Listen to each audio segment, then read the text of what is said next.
السلام علیکم ورحمت الله وبرکاتو. ملګرو، لکه څنګه چې تاسو ته معلومه ده چې په دې دنیا کې په هر یو څیز باندې فنا راتلونکې ده. په دنیا کې چې څه هم موجود دي موږ تاسو یې نو په دې باندې به ورځ فنا راځي، دا به ختمیږي، همیشه لپاره به فنا کیږي.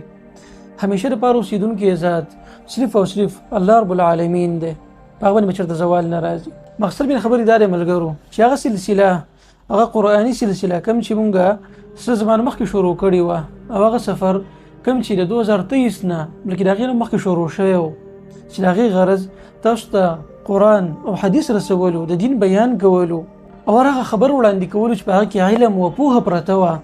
اگر چې دغه کار ډېر کټن و، ډېر مشکل و، محنت طلب کارو، لیکن بیا هم مونږ پوره کوشش کړی دی. مونږ دا محنت کړی دی چې په دې کار کې چې د خیانت را نه شي. مونږ چېرته هم د سستۍ نه کار نه دی اخیستی، او کوشش یې کړی دی چې په ښه انداز کې برابر او صحیح معلومات تاسو ته وړاندې کړو. ملګرو، اوس وخت راغلی دی چې دغه سلسله په دې ځای باندې ودرېږي، او د هغې وجې څه مصروفیات دي. بعضې مصروفیات داسې وي چې د هغې سره سړی بل څه کار هم کولی شي، خو بعضې خبرې داسې وي، داسې حالات مخې ته راشي چې د هغې د وجې انسان بل څه ته نه جوړېږي. همهغه حالاتو سره نن سبا مونږ مخامخ شوي یو. داسې مصروفیت مخې ته راغلي دي چې د هغې سره دا کار جاري ساتل دا بالکل ناممکنه ده. مونږ ډېر کوشش وکړو لیکن نه کېږي، داسې ممکن نه ده. نو دې وجې نه هغه سلسله کوم چې د مخکې نه شروع وه هغه په دې ځای باندې ودرېږي له لږې زمانې پورې. انشاءالله په دې باندې به د کاله پورې ټایم لګي، دا زمانه لږه اوږده ده، لیکن مصروفیت سیوا دي، وجه هم دغه ده. خو چې کله هم دغه مصروفیات ختم شو او موږ ته ټایم میلاو شو، نو انشاءالله تعالی موږ به ډېر زر خپل کار ته واپس کېږو او شروع به د هغه ځینه کوو د کوم ځینه چې مونږ دا سلسله په ځای ودرولې وه.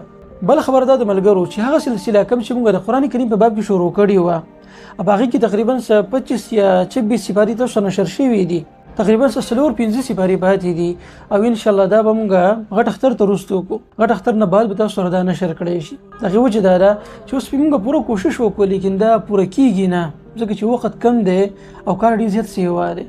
دا 5 سپارې په دې ځای پاتې شي او دا به د غټ اختر نه بعد تاسو ته وړاندې کړو انشاءالله. بله خبره ملګرو، آخري پیغام هغه ملګرو ته دی کوم چې ایډیټران دي، ایډیټینګ کولی شي، د ویډیو په جوړولو باندې پوهیږي. هغه د پیغام دا دی چې تاسو د خیر نشریات کوئ همیشه په سوشل میډیا باندې، دې دپاره چې خلکو ته خیر ورسي، او دا کوم شر چې په دې باندې موجود دی د هغې څه دباب وکړی شي، د هغې دروازه بنده کړی شي.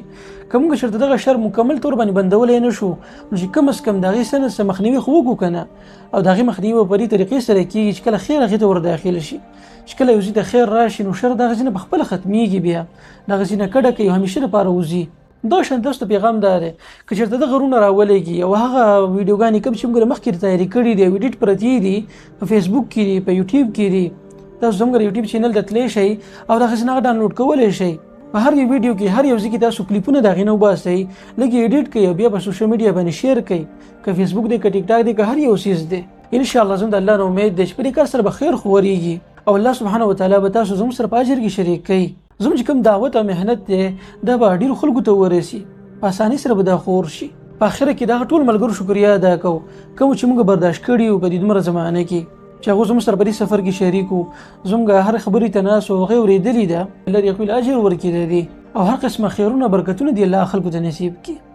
نور ملګرو، زموږ دا سفر چې په دې ځای باندې ودرېدو دا د همیشه لپاره نه دی، اگر چې دا زمانه لږه اوږده ده، د یو کاله پورې ده، لیکن د دې په مابین کې چې کله هم موږ ته وخت میلاوېدو موږ به ضرور دوباره د خپل کار ته واپسي کوو. که چېرته موږ ته 15 ورځې ټایم میلاوېدو، 10 ورځې ټایم میلاوېدو، د هغې نه به موږ فایده اخلو او څه نه څه به تاسو ته وړاندې کوو انشاءالله. نو الله سبحانه وتعالی نه سوال کوو چې الله دې د هر څه زموږ لپاره د خیر او برکت ذریعه وګرځوي.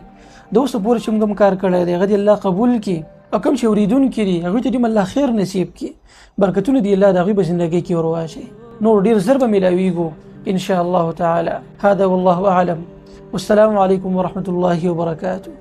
أسمو وأجتاز السماء جلالا، فأزيد أسراب الغيوم جمالا، وألون الدنيا بأجمل بسمة، وأكون للخير العميم مثالا.